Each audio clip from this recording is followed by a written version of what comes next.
আজ পবিত্র হজ লাব্বাইক আল্লাহুম্মা লাব্বাইক ধ্বনিতে মুখরিত আরাফাতের ময়দান। মসজিদে নামিরা ও জাবালে রহমত পাহাড়ের পাদদেশে বসে ইবাদত বন্দেগীর পাশাপাশি খুতবা শোনেন লাখ লাখ হাজি। হজের খুতবায় মুসলিম উম্মাহর শান্তি ও ফিলিস্তিনিদের মুক্তি কামনা করা হয়।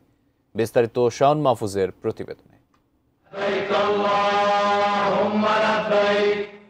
আরাফাতের ময়দানে অবস্থান করাই হজের মূল আনুষ্ঠানিকতা। বৃহস্পতিবার সূর্যোদয়ের পর মিনা থেকে আরাফাতের ময়দানে সমবেত হন লাখ লাখ ধর্মপ্রাণ মুসলমান। সেখানে মসজিদে নামিরা ও জাবালে রহমতের পাদদেশে বসে নিজেদের মতো ইবাদত বন্দেগী করার পাশাপাশি খুতবা শোনেন বিশ্বের বিভিন্ন দেশ থেকে যাওয়া হাজিরা। জীবনের সব আয়োজন এখানে একসাথে।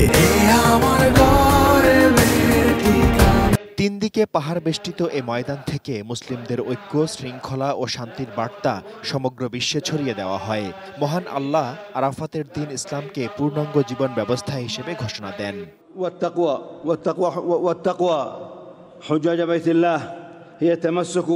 মসজিদে নামিরা থেকে এবার খুতবা পাঠ করেন সৌদি আরবের কাউন্সিল অব সিনিয়র স্কলার্সের সদস্য এবং মসজিদুল হারামের সাবেক ইমাম ডক্টর শেখ সালেহ বিন আবদুল্লাহ বিন হুমাইদ।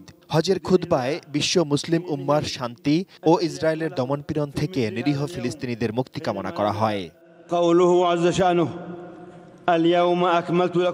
সমবেত হাজিদের উদ্দেশ্যে ডক্টর শেখ সালেহ বিন আবদুল্লাহ বিন হুমায়দ বলেন, নিশ্চয়ই আল্লাহ উত্তম প্রতিদানকারী।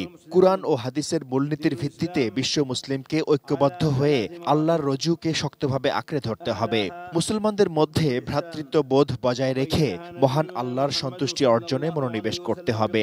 সার্বক্ষণিক আল্লাহর ভয় অন্তরে জাগ্রত করে ইনসাফ ও ন্যায় প্রতিষ্ঠায় আত্মনিয়োগ করার আহ্বান জানানো হয় খুতবায়। এ সময় পাপ মোচনের আশায় দুহাত তুলে সৃষ্টিকর্তার কাছে ক্ষমা চান, দয়া কামনা করেন হাজিরা। اللهم إنا نسألك العفو والعافية والمعافاة الدائمة في الدين والدنيا والآخرة। এরপর জোহর ও আসরের নামাজ একসঙ্গে আদায় করেন সবাই। সূর্যাস্ত পর্যন্ত আরাফাতের ময়দানে অবস্থানের পর মুজদালিফায় গিয়ে একসঙ্গে মাগরিব ও এশার নামাজ আদায় করবেন সবাই। শুক্রবার ফজরের পর মিনায় ফিরে শয়তানকে পাথর নিক্ষেপ এবং কোরবানি করবেন হাজিরা।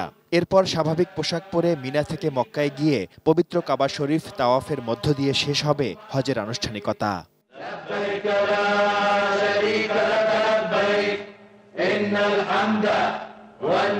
Shaon Mahfuz, desk report, ATN news.